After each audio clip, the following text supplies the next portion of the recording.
Danny. And I'm Ben. And together we make Super awesome games. And you're listening to the Build Phase Podcast. No, there's no Wolfman.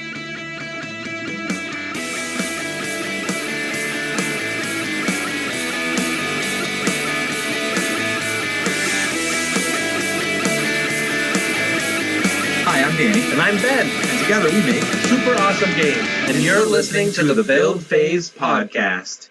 We are back on the build phase. I'm Mr. Ben, and today we are going to talk about the final Midwinter. Now, there's no incursion that's going to come out of this. There's no, what does this mean for future events? So a lot of the kind of analysis that we generally do in the post-tournament headspace is kind of out the window with this one. So instead, I'm just going to kind of look over the deck lists of all 11 participants, which is a little bit of a disappointing number, to see what Midwinter once was, but, you take away the cash prizes, some people drop off, the people who are going there for the camaraderie, once some people drop off, well, some of the summer camp type vibe starts to drop. It is what it is. We're at this point in the game. This event had 11 people. I don't want to dwell on that, but I do want to jump into these deck lists.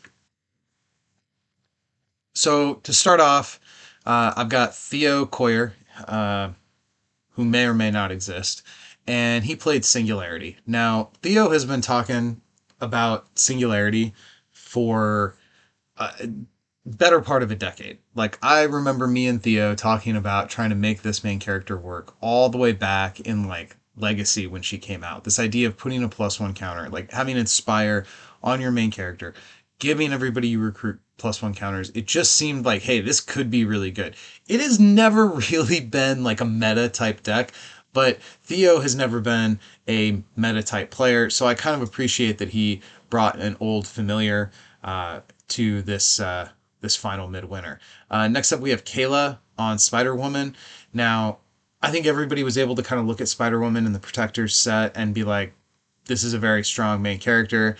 Being able to deal wounds, be kind of a tough guy, and a durable main character. I guess woman, Spider-Woman, being a durable woman, a tough woman main character, and get in there and deal some wounds. It makes sense that Spider-Woman would show up. Similarly, we have another newer main character with Jamar Cole playing Dr. Octopus. Man, I feel like when I went over my breakdown initially of these characters, I kind of said a lot of what I wanted to as far as analysis. But yeah, this guy rose to the top of that box for me in terms of a character that I thought would probably see some play, and here he is showing up at Midwinter. We have Dave Robbins on Wanda Maximoff, Scarlet Witch. Is this the only photo deck?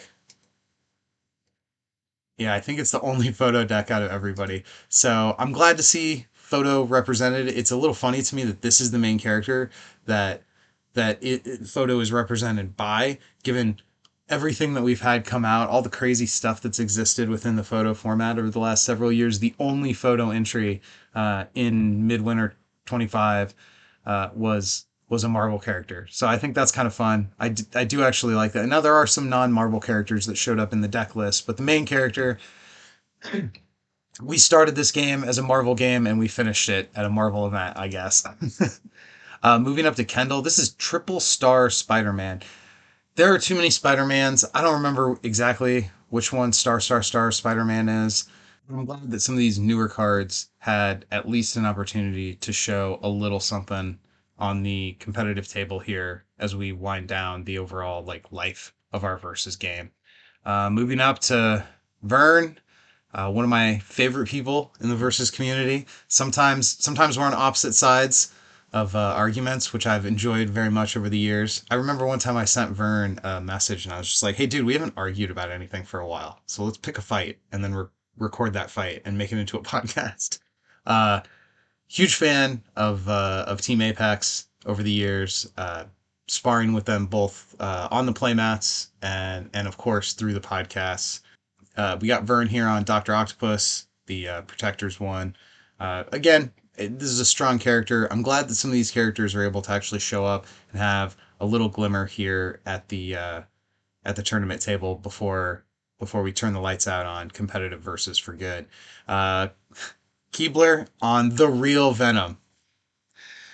The real Venom is the original, the Underworld Venom. I don't even have to look this up. I know which Venom he's on. I love it. In the same way that I really liked Theo showing up or not showing up with Singularity. I like seeing people have. I get the sense that there were some folks who knew what this event was, and they went in looking to maximize fun above all else. And there's like playing a character that you've loved like historically in the game and bringing it to this event. That is the approach I was intending to take when I was still trying to make it work to get there myself. I wanted to bring Sister Grimm. That was going to be my plan. Uh, oh man, Dawson even wrote on his tournament, the final Midwinter. Hurts the heart a little bit to see it written down, although true. Another Spider Woman. I like this. I like that there's the competitive stuff within the meta as well. PJ also had Spider Woman, so identified as a strong character when these cards were revealed to the community, and multiple people showing up with that strong character. Because when we come to Midwinter, as much as we talk about community, it's also you're there to win, and I like seeing these characters show up with serious deck lists. Mitch, of course, has something that's a little bit different than what everybody else is doing on Shathra, and our champion this year was Tevin on Ezekiel, which surprises me. I do not think I was very kind on my analysis of this guy when we initially reviewed him, and I don't feel like I've had much luck messing around with him over the years. But here we have a Midwinter champion crowned using Ezekiel. The final. I mean, Tevin will for sure have the longest reign as Midwinter champion because there will never be a chance for him to defend that belt. He's just sailing off into the sunset as the forever liminal Midwinter champion. So this was a little light on the overall like card by card analysis, and I just yeah, that's not what I'm feeling like today, guys. I know Buckeye and Friends, Tevin and Dave, put out an episode where they went a little more in depth on the deck list. Honestly, I just wanted to say everybody's name and main character on the show. That was the main thing that I wanted to do today, was just kind of give a shout out to everyone who showed up for Midwinter and made it into a success. And that includes not just the players this year, although particularly the players this year, but this was an event series that was a huge part of our community for many years. And a massive amount of the credit for that goes to the people who showed up. And that creates the culture in the room, that creates the quality of the competition, is the people who show up and who made this community not just a great place to compete, but a great place to exist. So that's awesome. I'd also like to say, of course, we have to give a ton amount of respect to the now defunct Team Attack podcast with Carlos spearheading the first Midwinter and then Peter taking over later and running it here to the end of its course. And of course, the contributions of Theo, if he does exist. So thank you to everyone for all of the Midwinters that I've been able to cover on this show, for all of the times that I've been able to participate in there in the room, as well as the ones that I've participated in doing commentary from office or just watching the streams that Dave put on.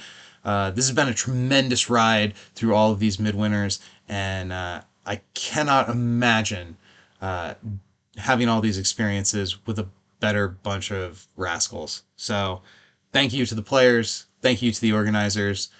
Credit to Super Awesome Games for the game that they made. And man, it's awesome to see one more Midwinter, a little bit smaller this time, but that doesn't change the size of the success. One final Midwinter to end all Midwinters, and a great time for all was had. As far as definitely better than last year.